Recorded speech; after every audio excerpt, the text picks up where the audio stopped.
Fora da política não há salvação. Um canal e podcast para discutir política. Produzido por mim, o cientista político Cláudio Couto.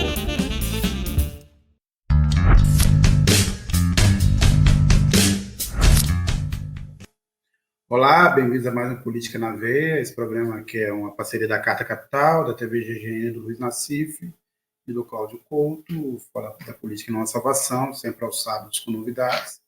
A gente começa aqui. Ontem o Lula deu uma espécie de puxão de orelha aí nos seus ministros, falou particularmente do Haddad. Eu entendo, assim, teve uma certa crítica, eu entendo um pouco o que o Lula tentou fazer. Teve gente que achou que o Lula queria que o Haddad parasse de ler e fosse fazer outras coisas, mas é uma crítica meio difícil, porque o Haddad é uma figura também importante no governo. Eu, particularmente, Cláudio Couto e Nassif, acho que o Haddad compra mais livros do que lê. Mas coisa que assim foi bom para ele, né? Essa imagem que ele está sempre lendo e tal. Mas acho que o Lula não quis dizer. O Lula quis dizer o seguinte: vai lá, você precisa conversar, alguém precisa conversar com esse Congresso. Numas semanas tem sido muito difíceis, porque o Arthur Lira aí continua comandando uma certa rebelião no Congresso.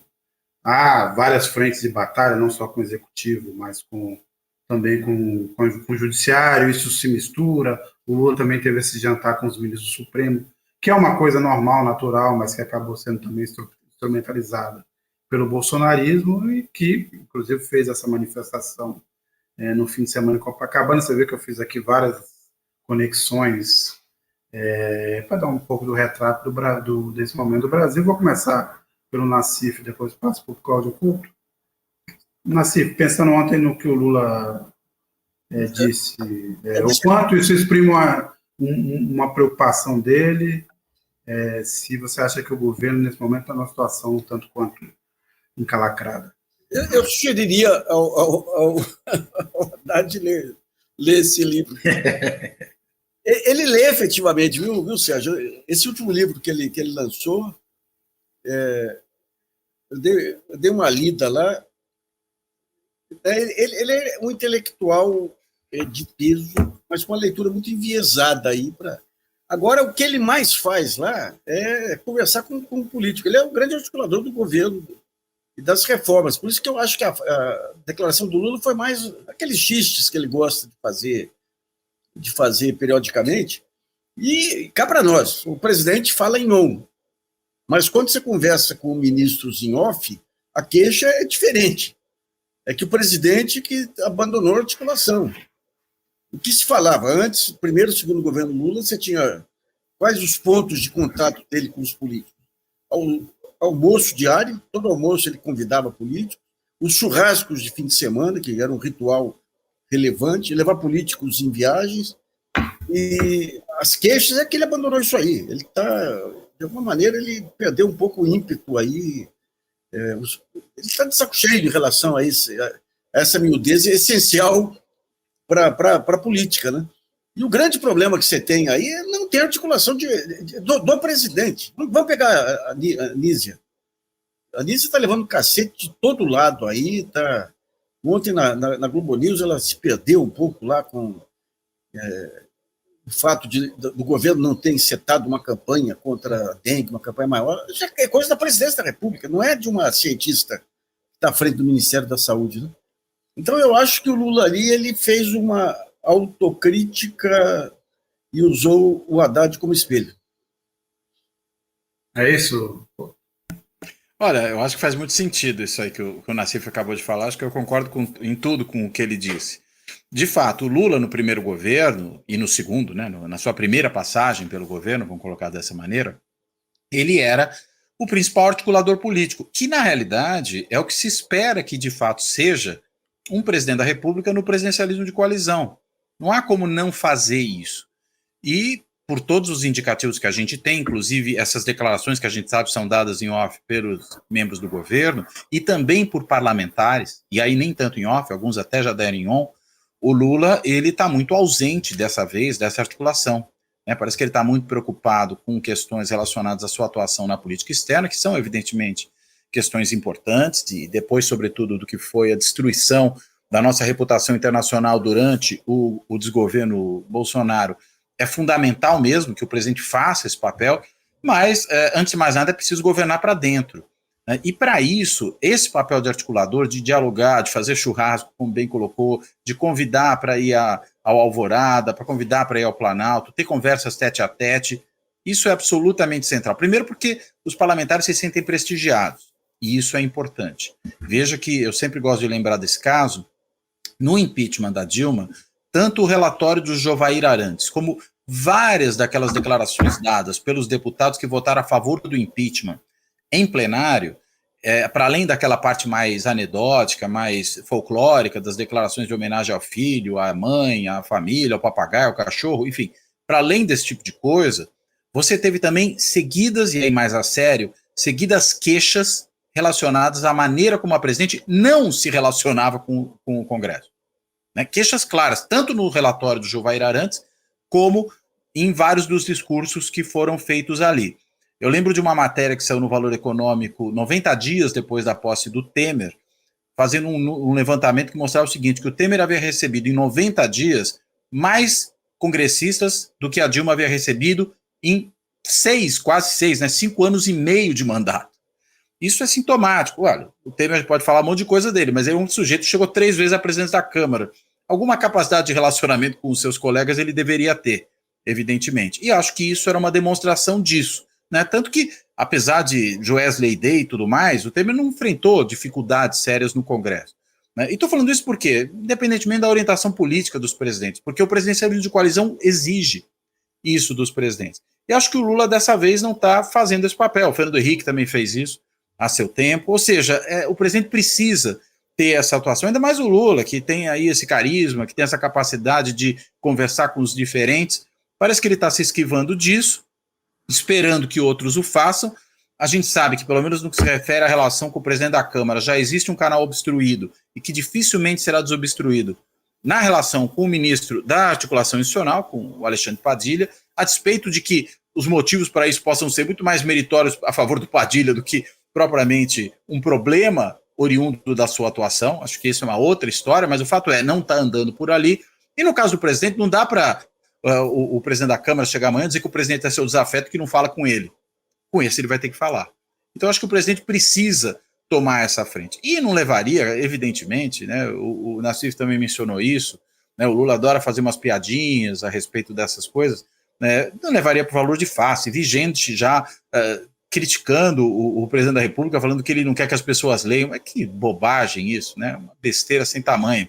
É claro que ele está brincando, né, porque evidentemente o Haddad, por ter esse perfil de acadêmico, né, de intelectual e de fato ser um indivíduo livresco, vamos chamar assim, essa piada contava, lembrando que o Lula é um sujeito que leu muito durante a sua prisão, né? Lia ali livros e mais livros, então não é alguém que evidentemente tem qualquer tipo de restrição a que as pessoas leiam, né? E agora eu só faria um reparo aqui ao que foi dito antes, e acho que foi dito pelo Sérgio, né? Todo mundo compra mais livro do que lê. Mas a quantidade que ele compra de leite, tem aquele problema que ele compra. Não, olha, o Nassif ganhou esse livro aí, ele nunca vai conseguir terminar de ler esse negócio. Não, vai, porque ele prometeu uma resenha. Isso aí é mais longo que Guerra e Paz. Uma resenha para a próxima semana. Só não pode deixar perto da cabeceira. Não, você sabe que eu só leio em iPad, essas coisas aí, porque você levar livro em mala para. O iPad permite você levar à biblioteca, né? Exato. É muito prático.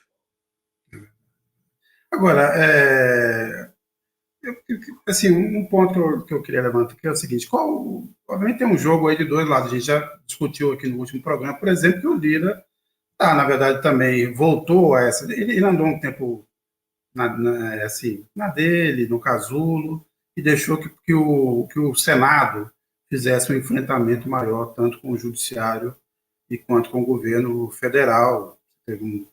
Tudo também tem a ver com a sucessão, tanto na Câmara como no Senado. Mas, de repente, o Arthur Lira voltou, ficou chateado com aquela história do Chiquinho Brazão, aparentemente, mas também está aí nessa campanha para emplacar o seu sucessor. Em tese, também soa como uma espécie de canto do cisne. Está nervoso porque está chegando o fim do seu poder absoluto. Ele vai ter que, se o Elmar Nascimento ganhar, ele terá um preposto, não será ele. Isso é sempre uma perda de poder. Mas a pergunta que eu faço é a seguinte, e do lado do governo, qual é o cálculo, Nassif e Cláudio Couto, é esperar para ver o que vai acontecer, é deixar a água rolar para ver o que sai dessa eleição na Câmara? Olha, é gozado, né? Eu me lembrei agora aqui de uma reunião de prefeitos com a Dilma, e o orçamento estava bombando na época lá, a Dilma deu um monte de coisas lá, e um comentário muito significativo na época foi o seguinte: a Dilma vem aqui, dá um monte de coisa para prefeito e sai todo mundo olhando torto para ela. O Lula vinha, não dava nada aqui, conversava com todo mundo e saía abraçado. Então, essa questão do relacionamento pessoal, porque é o seguinte, no Congresso, qualquer besta lá é rei. É o cara que foi eleito lá na sua região, né? Então agora o governo, você vê, você tem problema com o evangélico, daí o Lula começa a falar em Jesus Cristo.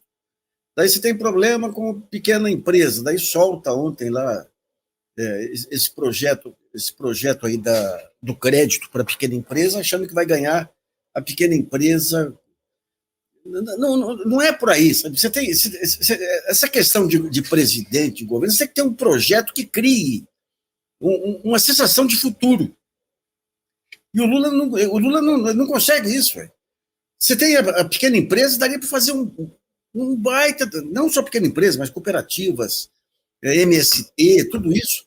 Daria para fazer um baita de um trabalho. O Brasil ele tem um conjunto de instituições, SEBRAE, SESI, SENAI, as federações aí de todas as áreas, a estrutura do Banco do Brasil, da Caixa Econômica. Você teria condições de fazer um baita de um trabalho de colocar as pequenas empresas em arranjos produtivos ou coisas do gênero. Mas o Lula ele só entende, digamos, a entrega de governo, ele não vê isso como uma entrega de governo. Ou seja, uma articulação dessa que envolve federações de indústria, federações de comércio, CNI, MST, cooperativismo, essas articulações, que é o que muda o Brasil, é o que muda o país. É o que muda o país. Ele lança um plano, o Haddad lança um plano, o Alckmin lança esse plano da neoindustrialização, que pega só setores novos aí de ponta da economia. Daí o Lula acha que soltando essa questão de crédito aí, ele vai ganhar o apoio aí dos pequenos. Não é só isso. Não é só isso. Só vou dar um exemplo aqui, deixa eu ver se eu acho aqui. Vamos pegar a questão dos aposentados. Os aposentados que eram eleitores fantásticos do Lula aí. Eu recebi um material, daí você tem aquela discussão sobre aquele cálculo da vida toda lá, que pegava parte dos aposentados aí. Daí veio o governo e solta, no meio da negociação do STF, solta que aquilo ia custar 480 bilhões para o orçamento público. E era uma mentira deslavada. Daí um grupo de aposentados entrou em contato com a Diretoria de Orçamento, Finanças e Logísticas do INSS para perguntar de onde que saíram esses números. E daí o que dizem eles? Cabe esclarecer que no âmbito dessa coordenação geral não dispomos de estudos ou documentos específicos que embasem o valor mencionado, bem como de pareceres, laudos contábeis, laudos econômicos ou qualquer outro documento relacionado a essa questão. No mesmo momento em que o Congresso está aprovando aí um baita de um benefício para o Poder Judiciário, no mesmo momento que se tenta estabelecer aí uma vinculação de orçamento para as Forças Armadas, no mesmo momento que ampliam aí as discussões aí desse secretário do Tesouro aí para desvincular educação e saúde. Então você tem uma dinâmica que envolve o Congresso, envolve a incapacidade do governo aí de conseguir estabelecer uma maioria que vai descaracterizando cada vez mais o governo. Gente, isso aí é uma tragédia, porque a única pessoa capaz de impedir a volta do bolsonarismo da ultradireita é o Lula. Mas essa amarração, ele não consegue sair do lugar. E não conseguindo sair do lugar, ele vai sendo conduzido aí pela mesma dinâmica que marcou o governo anterior, com toda a racionalidade que possa ter aí, e sem ter uma bandeira, capaz de virar o jogo, né? Tá difícil. Bem, aliás, a volta do quinquênio é uma coisa tão atrasada que eu acho que o próximo passo é voltar o auxílio paletó, por aí, né? Porque, Cláudio Couto. Um negócio E na verdade é bom sempre lembrar que essa é uma proposta que veio do Rodrigo Pacheco, presidente do Senado, né, que às vezes aparece como a cabeça um pouco mais iluminada entre os presidentes das duas casas, mas é o mesmo sujeito que está querendo ali acossar o Supremo Tribunal Federal, é esse que vem com esse tipo de proposta agora, né? O Rodrigo Pacheco é um sujeito muito dissimulado, né? Poderiam dizer alguns que isso seria porque ele é um político mineiro, mas não se trata disso. Se trata, na realidade, de ser um político que joga o tempo inteiro com ambiguidade. Basta ver a relação que ele manteve ao longo dos anos todos do governo Bolsonaro com o governo Bolsonaro. Bom sempre lembrar que foi ele que tentou ficar procrastinando a CPI, a CPMI da Covid, o quanto pôde. E só a instaurou por determinação do Supremo Tribunal Federal, porque, afinal de contas, era um direito da minoria. E agora veio com essa, né? Quer dizer, ele pode gerar um déficit de 70 bilhões de reais para o Tesouro, no momento em que você tem ali toda uma preocupação em produzir um certo equilíbrio das contas públicas, a troco de quê? A troco de fazer ali um agrado à magistratura, talvez criando ali um hedge para si próprio e para aqueles que porventura votarem com ele. Ou seja, isso é uma pauta bomba, tanto quanto aquelas que o Lira promete fazer na Câmara. A diferença é que o Lira adota, inclusive, um linguajar mais agressivo, faz o discurso de chantagem explícita. Basta ver, no dia que ele se queixou do Padilha, que o Lira veio a público dizer o seguinte: olha, depois o governo se queixa, né, que o Congresso reage. Ali era, evidentemente, já um anúncio de que haveria uma retaliação. O Pacheco não, ele vem com a fala mansa, aparece do lado do presidente Supremo, aparece do lado do líder do governo no Senado, e aí vem pau, coloca uma proposta obtusa, como essa dos quinquênios, e várias outras coisas que ele vai fazendo ali. Ou seja, isso não é uma coisa que caiu de paraquedas. Claro, você tem um lobby ali da magistratura? Tem, mas esse lobby sempre existiu, né? Não sei o quanto talvez o Pacheco não esteja colocando o bode fedorento na sala para depois justificar que o tirou, né? Criando uma dificuldade para vender uma facilidade. Faz também sentido imaginar isso. Não é só o agrado à magistratura, mas é uma extorsão em relação ao governo. É possível pensar nessas coisas. Eu não acho que é um projeto que tenha, digamos, que ser analisado só no seu mérito, na sua falta de mérito. Mas ele tem que ser considerado como qual é o sentido de propor isso no atual contexto. Acho que essa é uma questão.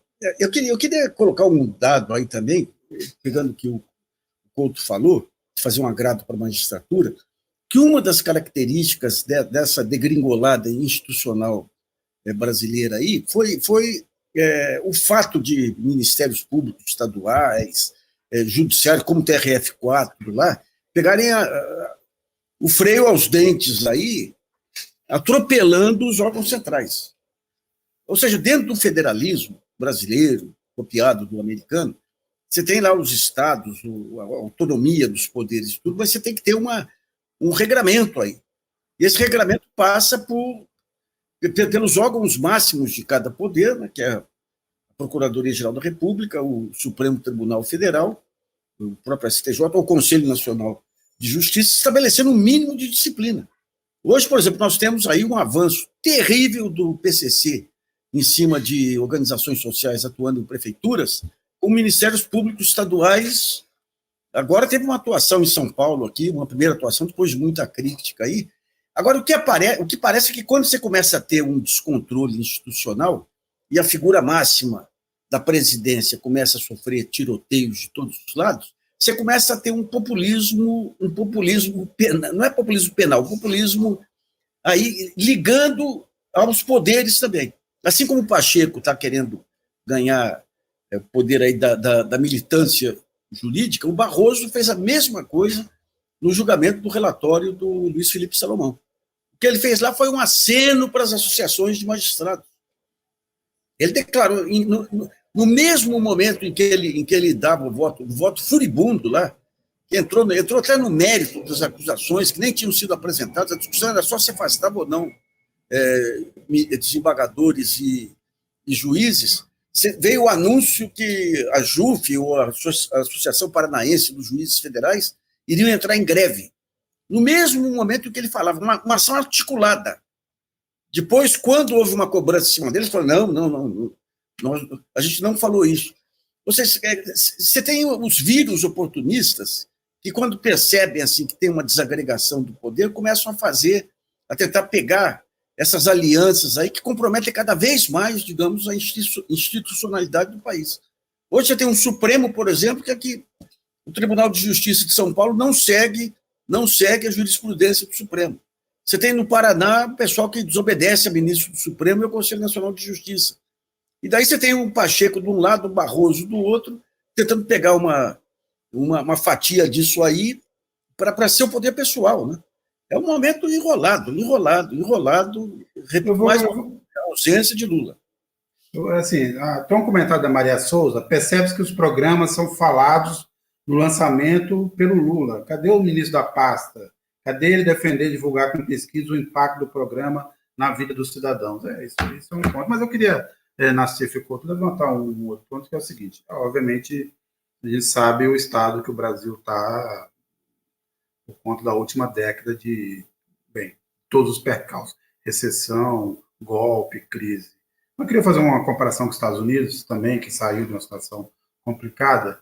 Quando você pergunta para os norte-americanos hoje como é que está a vida deles, como é que está o ganho, qual a perspectiva, tudo muito otimista, ninguém está mal. Mas essa pessoa que diz que está bem, que tem a perspectiva de melhorar, que a renda dele melhorou, acha que o país, de forma geral, está muito ruim. No caso do Brasil também, você tem tido vários indicadores que, dadas as circunstâncias, são ruins, né? Teve um aumento de renda geral, você teve um aumento da renda do trabalho, você teve alguma recuperação econômica, as perspectivas de crescimento estão um pouco melhores, embora abaixo do ano passado, mas mesmo assim vigora a sensação de que o país vai muito mal. Não atribui só à comunicação, queria primeiro ouvir o Couto, depois o Nassif. O que explica esse momento tão complicado da percepção do brasileiro em relação ao país? Olha, essa é uma boa pergunta. A gente podia dizer que a tal da pergunta de $1 milhão, né? Acho que tem várias maneiras da gente tentar responder isso, Sérgio. Acho que, primeiramente, é o fato de que, mesmo a gente tendo tido uma volta à normalidade, do ponto de vista do governo, a sociedade não fez essa mesma transição da mudança de governo para cá. Ou seja, o governo muda. Você tem um governo normal, mas num contexto social e político mais geral, que continua a ser um contexto de anormalidade, né? Que não é só produzido pelos 4 anos de Bolsonaro, ele é aprofundado durante os 4 anos de Bolsonaro, porque é bom lembrar que o próprio Bolsonaro, ele é resultado já desse processo, que é um processo de piora do ambiente político, que nunca me canso de insistir, começa em junho de 2013. É claro que mesmo junho de 2013, senão a gente vai fazer aqui uma regressão ao infinito, também não é alguma coisa que, eclode do nada, né? Você tinha ali uma série de condições que foram se consolidando e que permitiram que ocorresse aquilo. Mas a partir dali você tem um ponto de inflexão. E um ponto de inflexão que vai fazer com que o quê? Primeiro, a direita saia do armário, né? A direita e a extrema-direita também saia do armário, né? Sempre dá para fazer a brincadeira aqui de que o movimento Passe Livre, né? O MPL, pariu o MBL, né? E eu acho que isso está claro, não surge já em 2013, surge logo na sequência ali, mas na esteira do que foi o processo de 2013, você tem o lavajatismo aí, produzindo também um rechaço à própria política, reforçando o discurso antipolítico em que enveredam aí por ele grande parte dos órgãos de imprensa. Então você tem ali também um processo de deterioração do ambiente político propiciado por essa combinação entre a persecução judicial à própria política, com base nos abusos cometidos no âmbito da primeira instância lá pela Lava Jato e levando de roldão, veja, inclusive as instâncias superiores, porque foi se criando um ambiente em que ninguém podia falar mal daquilo, virou um tabu. E aí, consequentemente, você leva tudo de roldão. Isso vai deteriorando esse ambiente político, propiciando um cenário de, ao negar a política, abrir espaço para os oportunistas.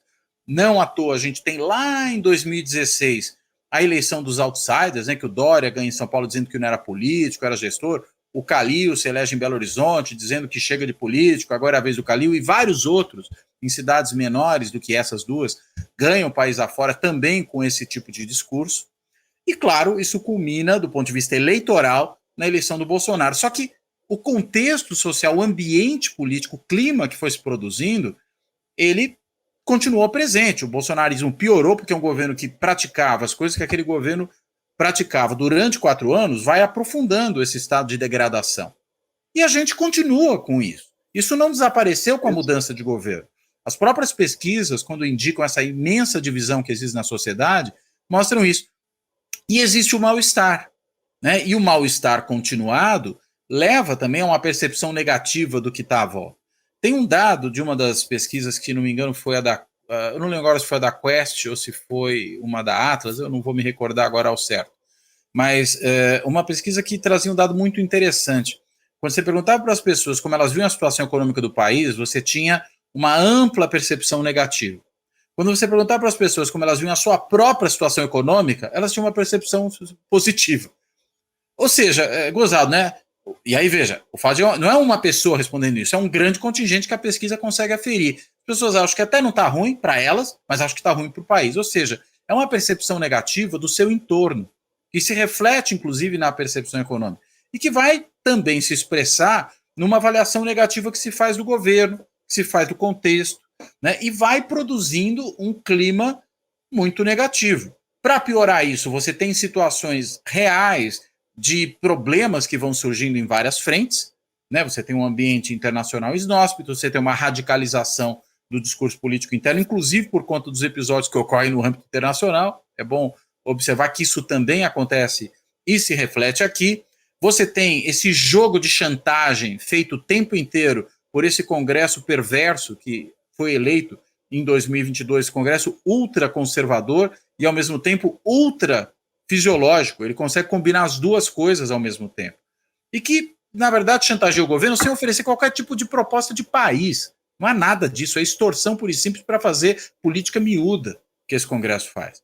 E começa também a se enfrentar com o judiciário. Ou seja, você vai tendo ali uma degradação de relações entre os poderes que passaram a impressão de, num primeiro momento, com a transição, com a reação meio que coletiva à intentona bolsonarista do 8 de janeiro, né, que se criou ali espaço para uma unidade, mas se notou que era uma unidade efêmera e que ela já se perdeu por conta desse ambiente degradado que não deixou de existir. E também, claro, pelas próprias, e as coisas vão se realimentando, né, um ambiente degradado propicia esse tipo de relação, esse tipo de relação é piorada pelas ações concretas que os atores políticos empreendem, e a gente chega nesse cenário que está agora, que é um cenário de muito pessimismo, né? A gente está vivendo um momento de baixo astral, vamos colocar assim, na política nacional. A despeito de quando você olha para o cenário, não há uma catástrofe no país, não há nada disso.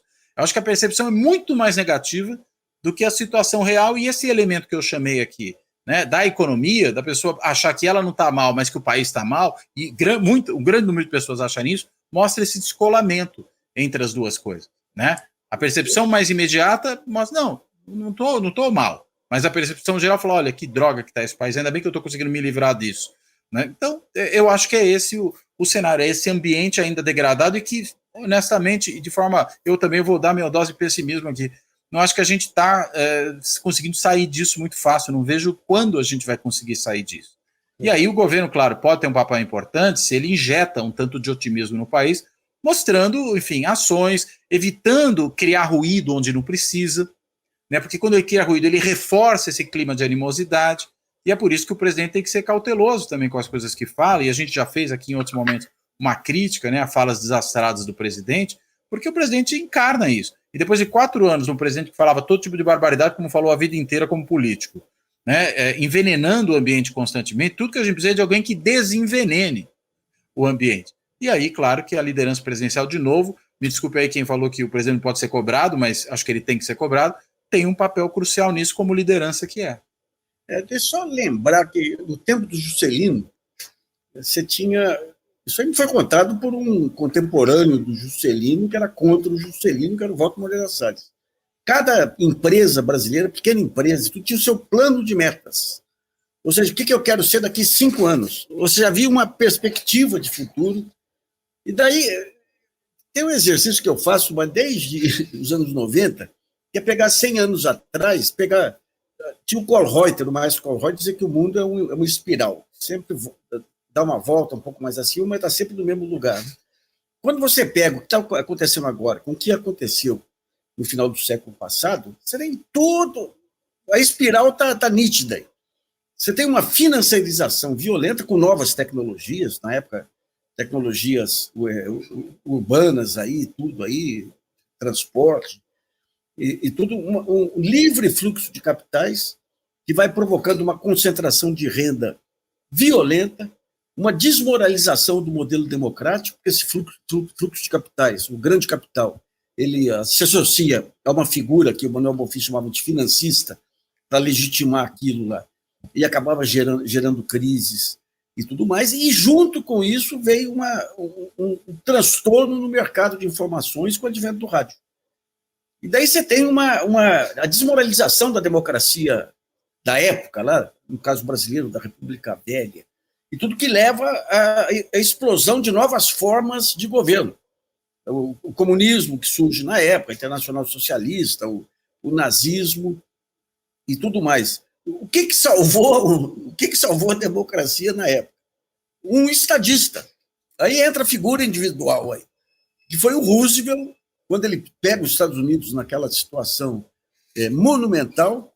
O Roosevelt, apoiado por alguns bilionários de visão política, Nelson Rockefeller e tudo, usando a comunicação, ele tinha um programa de rádio diário onde ele ia enfrentando a Suprema Corte, enfrentando todo tipo de problema, e aquilo lá mudou o estado de espírito americano a ponto de permitir lá que houvesse aquela reação ao avanço do nazismo, obviamente explodindo na Segunda Guerra. O Juscelino foi a mesma coisa.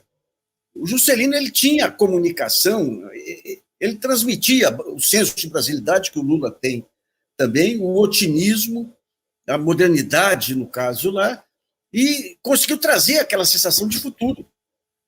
Gente, se vocês... Eu sou mais velho, eu posso dizer... A gente se entusiasmava com o Brasil com o Éder Joffre, com aqueles símbolos individuais, Marista Bueno, sem falar Copa do Mundo, evidentemente, né? O Lula, de 2008 a 2010, ele foi esse estadista. Ele pegou a crise desmanchou, digamos, os dogmas econômicos, ele saiu buscando, ele tinha um objetivo que era impedir o Brasil de entrar em crise, trouxe um discurso fantástico e transformou no maior estadista daquele momento. Então ele teve esse potencial naquele momento, intuitivamente, quando ele viu. E se não fosse a crise de 2008, o Brasil tinha quebrado, porque aquela política cambial que ele herdou do Fernando Henrique e manteve, estava levando lá para o fundo. A única maneira que você tem de virar o jogo agora é se algum milagre acontecesse e voltasse o Lula de 2008. Não tem outro, você não vê outro caminho. Veja só, gente, o Bolsonaro conseguiu, em cima de todo esse quadro de questionamento político aí, ele conseguiu mobilizar um monte de gente, dando uma missão para eles, aí rezar na porta de quartel. Vocês vão salvar o Brasil, aí rezar em porta de quartel. Imagina um cara racional que nem o Lula, que conhece o mercado. Eu participei de um seminário com o Lula, um pouquinho, aliás, foi no dia que teve o derrame da dona Marise lá. Ele fez um diagnóstico do país lá em meia hora, com a linguagem dele lá. Você falava, puta, que nem o Cassius Clay no auge, só pode ser parado a bala. Então ele tem essa noção. Agora, por algum motivo, desligaram algum botão aí na vontade dele. Então, digamos aí, a única esperança que a gente tem é do Lula retomar isso aí, mas não é retomar com um xiste, com um lançamento aqui. Ele quer inaugurações, o PAC aqui. Não é. É uma coisa muito mais ampla, muito mais pegando a alma do povo, que ele conhece como ninguém. Né? Então, não adianta. Haddad, Nízia, Padilha, a falha aí está na presidência da República. E a única esperança brasileira está no Lula. É difícil, viu? Vamos falar agora da oposição. Evento do Bolsonaro, manifestação do Bolsonaro, Copacabana, domingão, mais ou menos 33 mil, segundo as medições. Cláudio Couto, o que a gente, foi um fracasso? Isso é algum sinal de que o bolsonarismo, ou o Bolsonaro, em relação a essa liderança, está perdendo fôlego, ou é precipitado falar isso?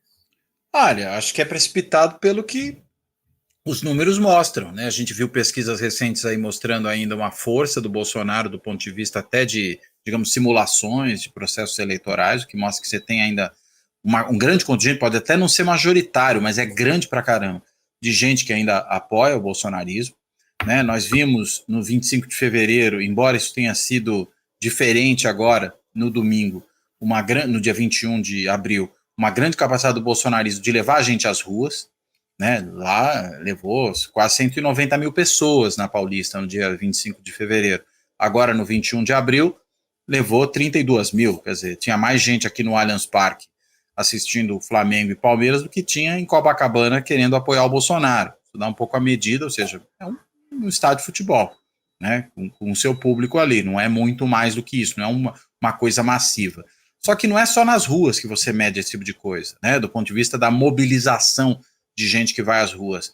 É também na capacidade de manter essas pessoas, por exemplo, mobilizáveis eleitoralmente, produzindo um ambiente de opinião, se comunicando por meio das redes sociais, fazendo, portanto, com que esse clima dessa subopinião pública das redes sociais, que ele alimente certos processos políticos. E nisso o bolsonarismo continua forte. Ele não é forte hoje, por exemplo, no Congresso como poderia ser, embora ele atrapalhe, faça barulho, se junte muitas vezes a esse centrão também muito conservador, muito de direita e fisiológico e chantagista ao mesmo tempo para reforçá-lo. Mas veja que curioso, né? A gente tem uma oposição que, insisto, não me parece que ela é fraca, ela ainda tem uma força importante na sociedade, ela tem raízes deitadas na sociedade brasileira, e ao mesmo tempo a gente tem uma oposição que, do ponto de vista mais substantivo, se reduz a isso, né? A gente tem uma oposição de extrema-direita, a gente não tem uma oposição, por exemplo, de uma direita que tem um projeto para o país alternativo ao projeto petista, ou aquilo que o governo de ampla coalizão que o PT consegue montar, de alguma forma, apresente, como uma proposta factível alternativa. A outra proposta é a destruição, né? Que é a proposta da extrema-direita. Você tem no meio os fisiológicos chantagistas do Centrão, que jogam no varejo, mas o que eles querem para o país? Qual é a noção que esses caras têm de nação? Nenhuma. Não tem um projeto para o país. Então a gente não tem mais um jogo em que você tem uma oposição que você sabe que se amanhã ela ganhasse uma eleição, ela teria claramente um projeto diferente a ser implementado, mas um projeto com começo, meio e fim, e não só uma devastação do Estado brasileiro ou das políticas públicas, que foi o que nós vimos nesses 4 anos.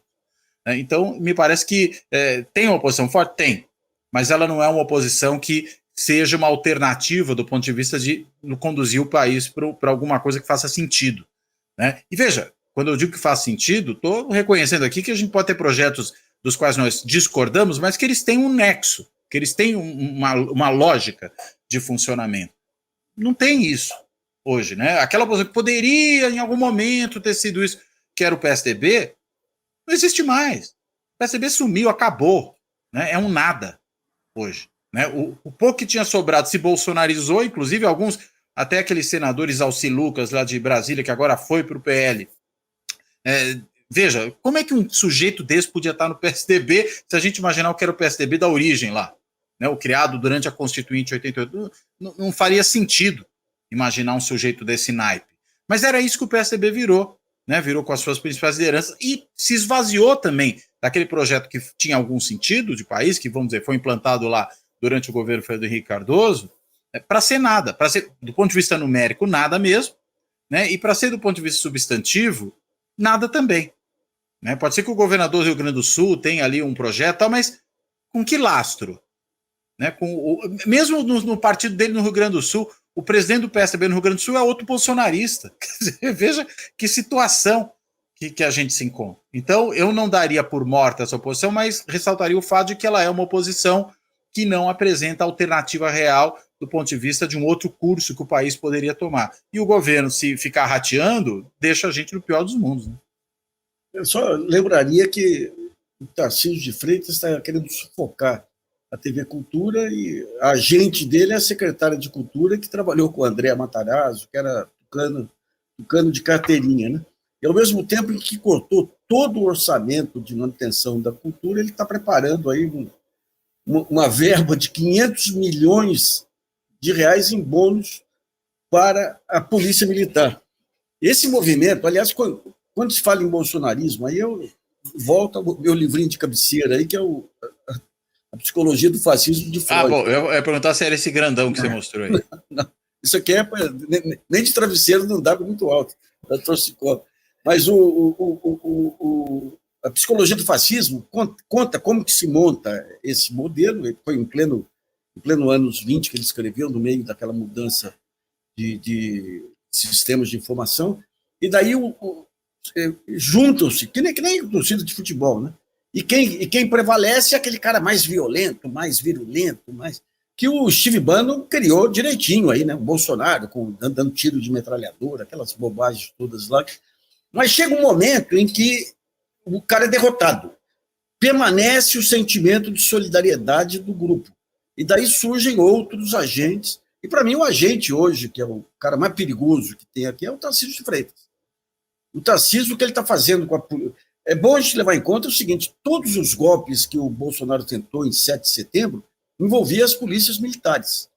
E toda a articulação para desarmar os golpes envolvia o Supremo, a Procuradoria-Geral da República, o próprio Aras, articulando com os procuradores gerais dos estados para decretar emergência em 7 de setembro para que nenhum soldado saísse do quartel.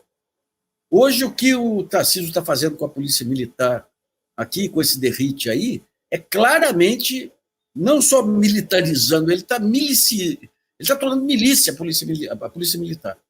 Primeiro permitiu aqueles assassinatos em massa em Guarujá, da Baixada Santista, colocou um matador como diretor-geral, afastou aqueles coronéis que eram legalistas.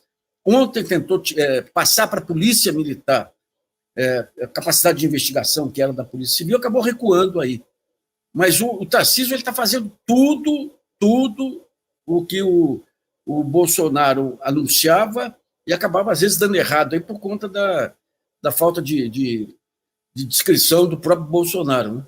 Então, esse é um ponto relevante, porque o que está surgindo aí de alternativa, já que o PSDB morreu, já que não tem um projeto civilizado aí de direita, terceira via acabou com o Aécio lá e não volta mais, digamos, cada vez mais um modelo que nem o do Tarcísio. Ele contingenciou esse negócio da cultura para influenciar politicamente, porque o caixa do Estado está gordo.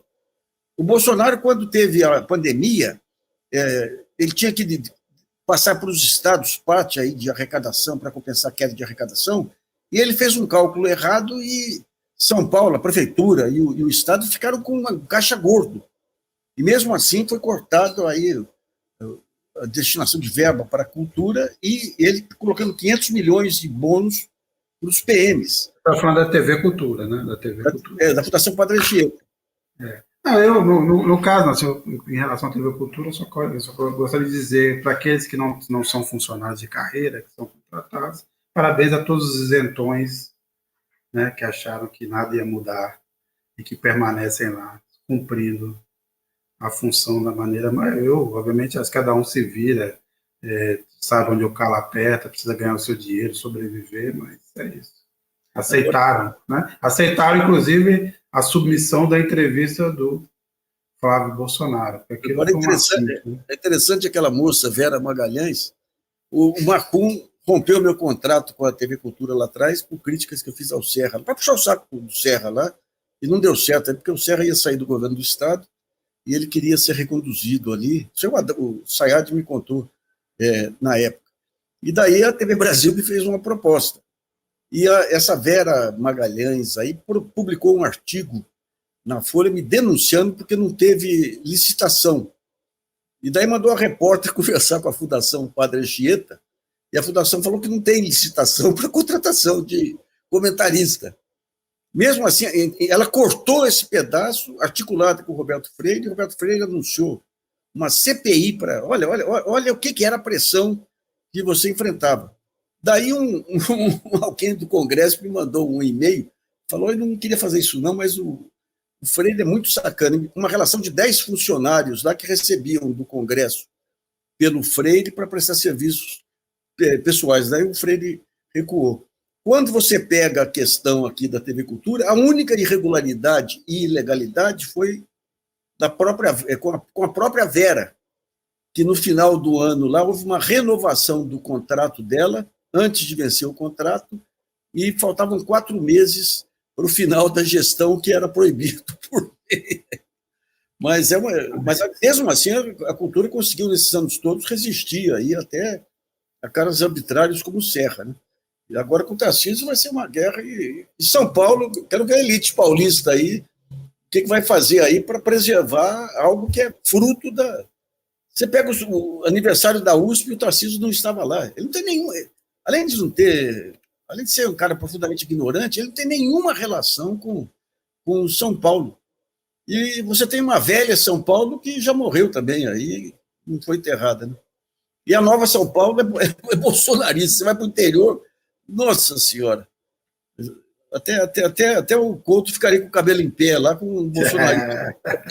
Agora, bem, a gente obviamente sabe que o Lula tem que ser o indutor, o condutor dessa história toda, mas estou com a sensação que os movimentos sociais, a exceção de sempre, como o MST, repetem o mesmo comportamento dos 2 mandatos do governo Lula, quer dizer, se acomodaram, ou fica uma coisa, se a gente fizer algum tipo de crítica, isso pode prejudicar. Vocês acham que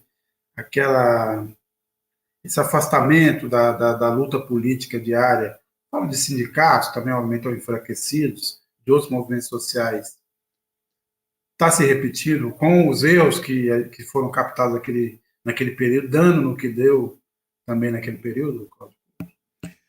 Olha, eu acho que em alguma medida sim. Desse ponto de vista, o padrão não é muito diferente, né? A gente via movimentos que foram relativamente passivos em governos mais opostos às suas demandas. Embora, por exemplo, se a gente pega o governo Fernando Henrique, os movimentos não estavam passivos, né? Os movimentos foram até bastante ativos. Mas veja, até aquela diferenciação que eu estabeleci entre uma oposição que poderia ser mais propositiva, ter conteúdo, e essa oposição meramente destrutiva do bolsonarismo, talvez isso também ajude a entender o que foram os movimentos sociais atuando no governo Fernando Henrique, ou mesmo no governo Sarney, né? Se a gente voltar mais um pouquinho, que havia também uma atuação muito efetiva dos movimentos sociais de um modo geral, dos sindicatos em particular, que eram mais fortes naquela época e que também eram muito atuantes. E aí, claro, aí foi o governo Lula, você teve uma situação ambígua. De um lado parecia que tinha todo mundo adormecido, falava, cadê os movimentos sociais? A sociedade perdeu a autonomia. Bem, mas o que você tinha, em grande medida, era o fato de que lideranças desses movimentos estavam no governo, né? E tinha um governo que os representava do ponto de vista dessa organicidade que você tinha entre as organizações da sociedade civil, né, sobretudo do campo mais à esquerda, e o governo que estava empossado. Em certos momentos você tinha, claro, alguns enfrentamentos. Aí, se você comparasse aquele período, portanto, com o que veio antes, nem era tão contraditório assim, né? Na realidade, você tinha até um certo arrefecimento em função dessa proximidade maior, ao ponto de muita gente se queixar de que os movimentos teriam sido cooptados pelo governo. Não acho que eles estavam cooptados, eles estavam representados no governo. Acho que é uma outra situação, completamente diferente. Agora, eu acho que a gente tem uma situação de outra natureza, né?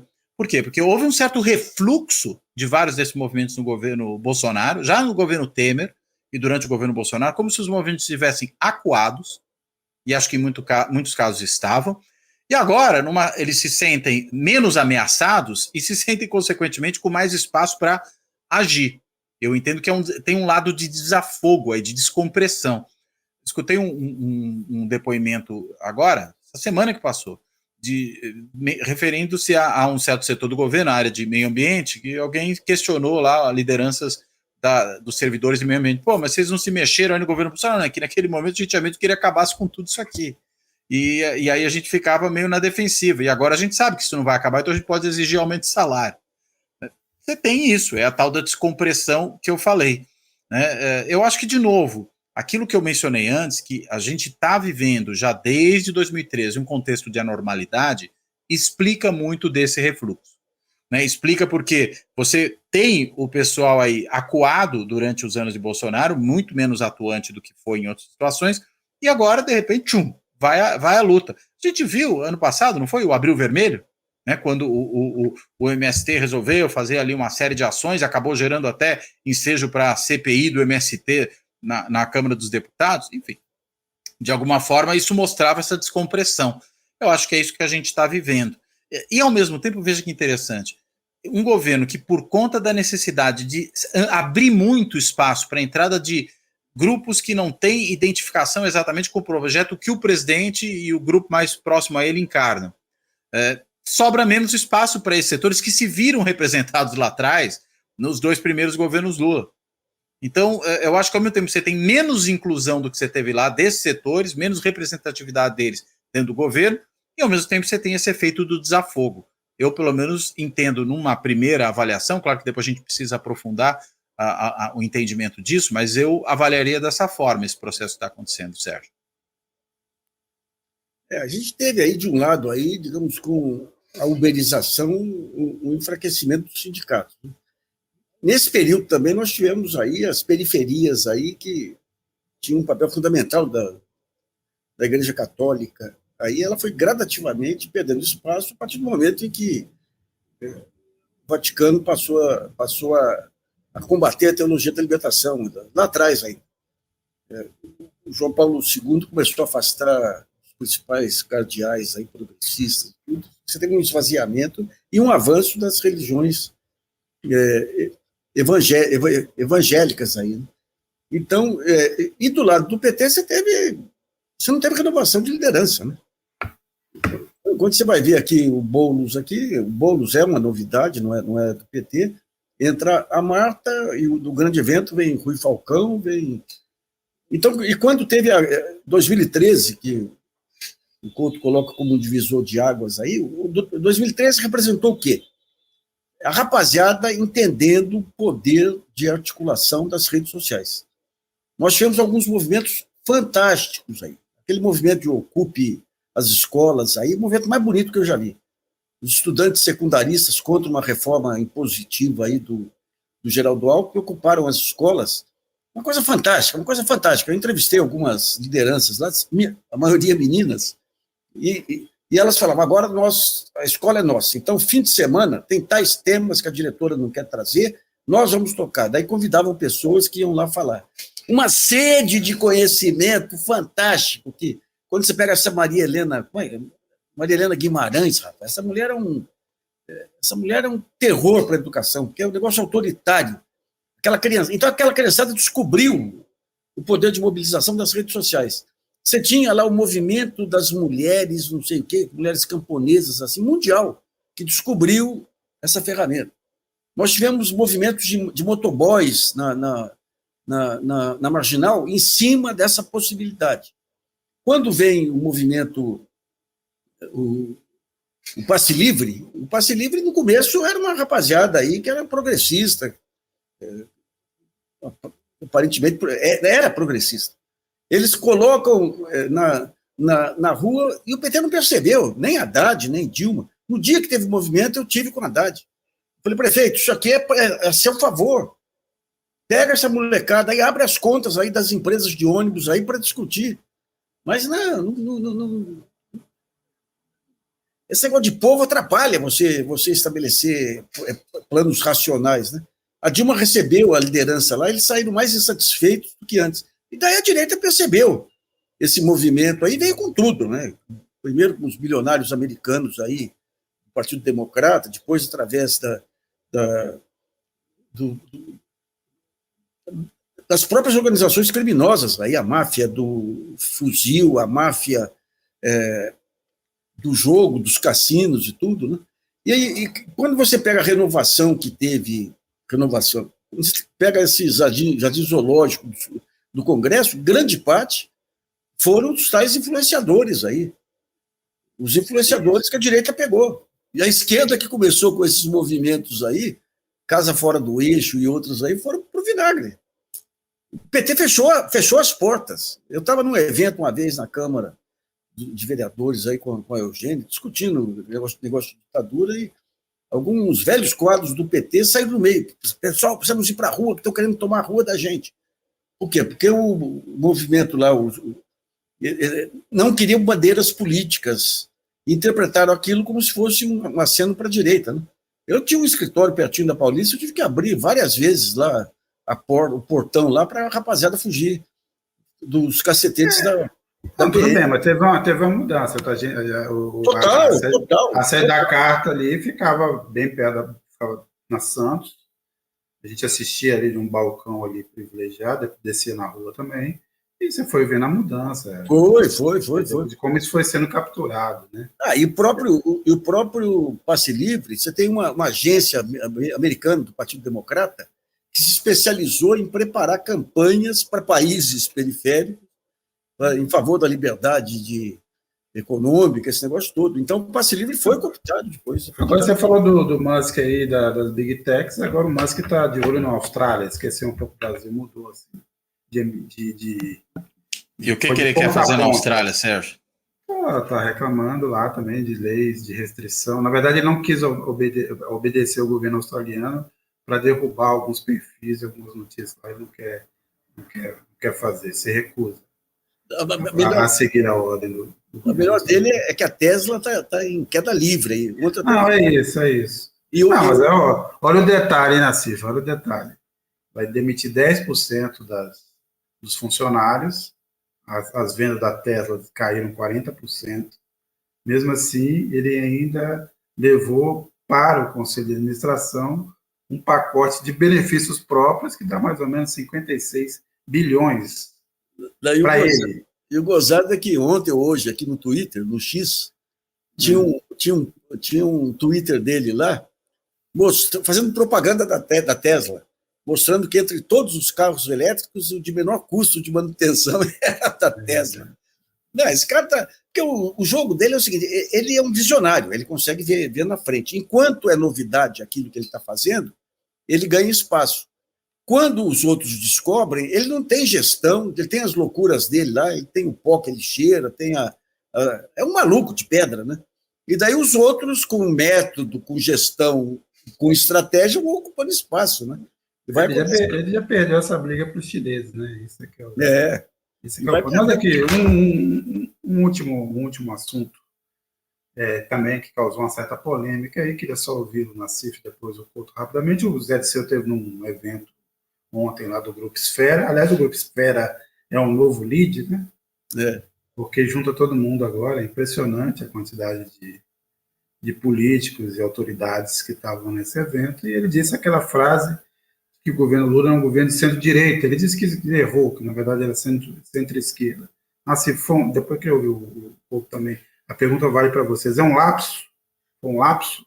Foi um sincericídio, como se diz, né? É um governo de centro-direita, inegavelmente.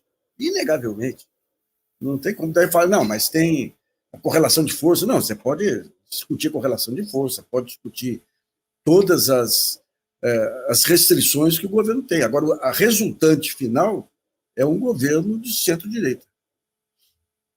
Couto? Eu acho que é isso mesmo. Ele tem toda a razão. A resultante geral é essa mesmo, né? Vou dar um exemplo até muito presente neste mês, antes que ele acabe. A negativa do governo de celebrar, e celebrar no sentido de rememorar, né, não de fazer festa com isso, os 60 anos do golpe de 64. Quer dizer, quando é que você poderia imaginar que um governo que tem o ministro Silvio Almeida nos direitos humanos, né, o ministro Lewandowski na justiça, presidido pelo Lula, enfim, que tem ali um núcleo progressista, não quer comemorar o golpe de 64. Né, nesse sentido. Comemorar não no sentido de festejar, repito, registrar. Memorar junto. Comemorar é lembrar junto, né, memorar junto. Isso não faz o menor sentido. E veja, o Silvio Almeida, lá no Ministério dos Direitos Humanos, tinha preparado toda uma programação para isso. Veio o presidente e vetou.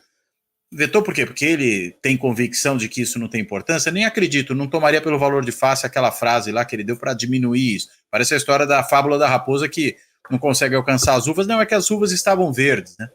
O presidente, acho que na realidade fala aquilo porque é o seguinte, não quero comemorar porque eu não estou querendo arranjar confusão, que ainda a minha situação é frágil. Né? E aí acaba a resultante, acho que exatamente nos termos que o Nassif colocou, a resultante é essa. Né? Considerando aí os vários vetores de força, o que sai é um governo de centro-direita, não é um governo de centro-esquerda. Né? Então, você pode até ter um núcleo desse governo que as pessoas são de esquerda ou que esse núcleo constitui uma centro-esquerda. Mas quando você pensa no que esse governo é capaz de produzir, ele é um governo de centro-direita. Não acho que há como dizer algo diferente disso. Então, acho que talvez o ato falho, já que ele falou que ele se enganou, do Zé Dirceu, é ato falho mesmo, né? Ele foi um sincericídio involuntário.